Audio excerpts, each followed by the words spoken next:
Сәлем достар, біз бүгін сүзбелі бәліш дайындаймыз. Бұл рецепт өте жеңіл әрі тез дайындалады.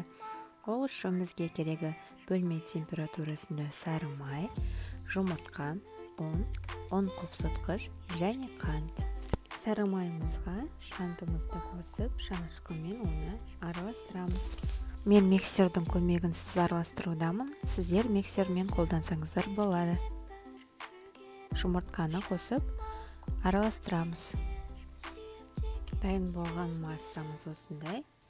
Осы массаға елекке ұн мен ұн қопсытқышты бірге қосып, жаймен қосып араластырып отырамыз. Қолмен елейміз.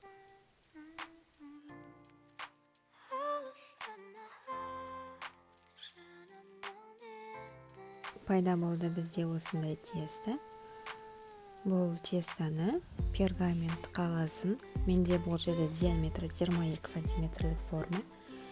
Соған пергамент қағазын төсеп, қазір оны жайып шығамын.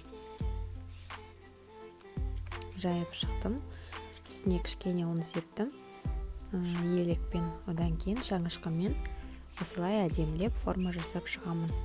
Үстінен шанышқының көмегімен басып шығамын. Бұның начинкасы дайын болғанша, бұны тоңазытқышқа жіберемін. Қазір енді начинкасын жасауға кірісейік. Ол үшін бізге керегі творог, сметана, жұмыртқа және қант ұнтағы. Сіздер қант қоссаңыздар болады. Бос ыдысымызға алып, творогтарымызды орналастырамыз. Мен 2 творог қостым және 2 жұмыртқа, сахарная пудра, яғни қант ұнтағы, сметана барлығын қосып араластырамыз. Дайын болған осындай сұйықтық.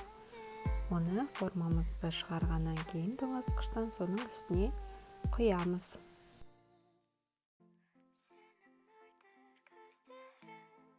Шанышқының көмегімен біркелкі қылып сүзбемізді орналастырамыз. Дайын болған сүзбелі бәлішімізді пешімізге 180 градуста 30 минутқа жібереміз. Біздің сүзбелі бәлішіміз дайын болды. Осындай әдемі болып шықты. Сарғыш болып осындай болады. Формадан әлі алмаймыз. Кішкене суығанын күтеміз. Суығаннан кейін барып формадан босатамыз.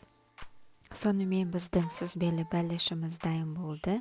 Біздің сүзбелі бәлішіміз өте нәзік, дәмді, үлпілдек болып шықты. Менің каналыма тіркеліп, лайк басуды ұмытпаңыздар. Астарыңыз дәмді болсын. Сіздермен болған Мадина.